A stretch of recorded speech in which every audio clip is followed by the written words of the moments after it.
Minus 2 কথা যারা বলে তাদের আশার ওই আশা জীবনে পূরণ হবে না। ওইটা এরশাদ পারে নাই, ওইটা 111 পারে নাই। আর এখন তো বিএনপি আজকে তার চেয়ে অনেক বেশি শক্তিশালী। তো শুভেচ্ছা জানানোর, স্বাগত জানানোর, অভিনন্দন জানানোর মূল কারণ হচ্ছে এই লোকগুলো গত 16 বছর যুক্তরাষ্ট্র থেকে ফ্যাসিস্ট বিরোধী, স্বৈরাচার বিরোধী আন্দোলনে সোচ্চার ছিল।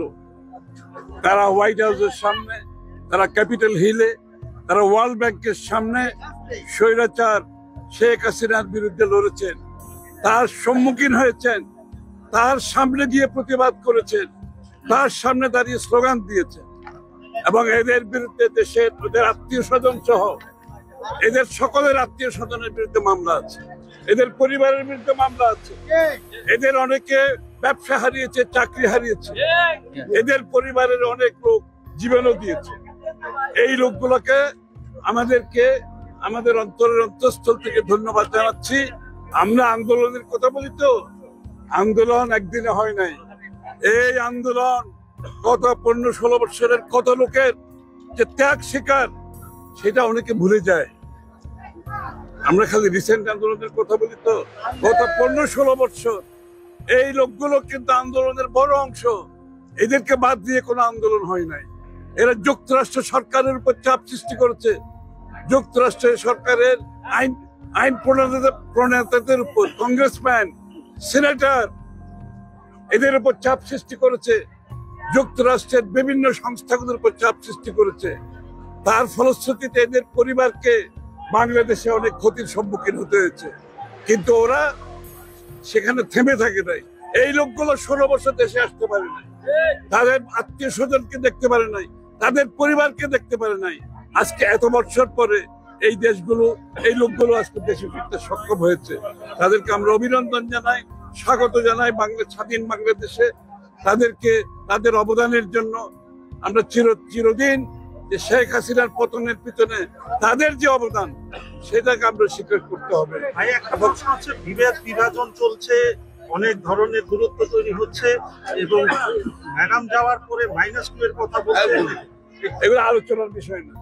-2 কেউ যদি মনে মনে মন গড়া কথা বলে, এগুলো তাদের সমস্যা। বাংলাদেশ আজকে যেখানে দাঁড়িয়ে আছে, বাংলাদেশ জাতীয়তাবাদী দল আজকে যেখানে দাঁড়িয়েছে, সবচেয়ে জনপ্রিয় দল, সবচেয়ে জনপ্রিয় নেত্রী, সবচেয়ে জনপ্রিয় নেতা তারেক রহমান আজকে বাংলাদেশ তাদের অপেক্ষায় আছে, থাকবে। এখানে -2 কথা যারা বলে, তাদের অনেকে বলে না উইশফুল থিঙ্কিং, ইংরেজিতে বলে না, আশা আর কি। ওই আশা জীবনে পূরণ হবে না। ওইটা এরশাদ পারে নাই, ওইটা 111 পারে নাই।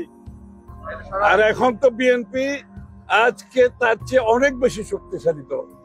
বিএনপি ত্যাগ করে একটি পরিণত শক্তিশালী দল, সবচেয়ে শক্তিশালী দলে পরিণত হয়েছে আজকে বাংলাদেশ। সুতরাং ওই সমস্ত মন গড়ার কথা বলার, ওগুলোর উত্তর দেওয়ার আমি কোনো প্রয়োজন নেই। নির্বাচন হচ্ছে প্রথম সংস্কার, এটা দিয়ে শুরু করতে হবে সংস্কার এবং গণতন্ত্রের আন্দোলন। গণতন্ত্রের প্রক্রিয়ার মাধ্যমে আগামী দিনে যে পরিবর্তনের প্রত্যাশা, সেটা গণতান্ত্রিক প্রক্রিয়ার মাধ্যমে হবে আগামী দিনে। সবাইকে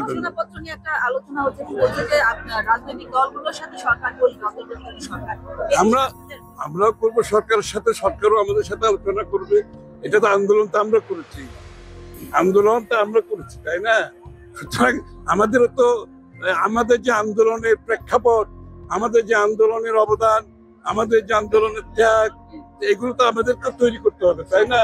সুতরাং এগুলো আমরা আমাদের পক্ষ থেকে সেটা আমাদের বিষয়টা জাতি জানে, জাতির সামনে আমাদেরও তো রেকর্ডের জন্য রাখতে হবে আগামী দিনের জন্য, তাই না? সবাইকে ধন্যবাদ।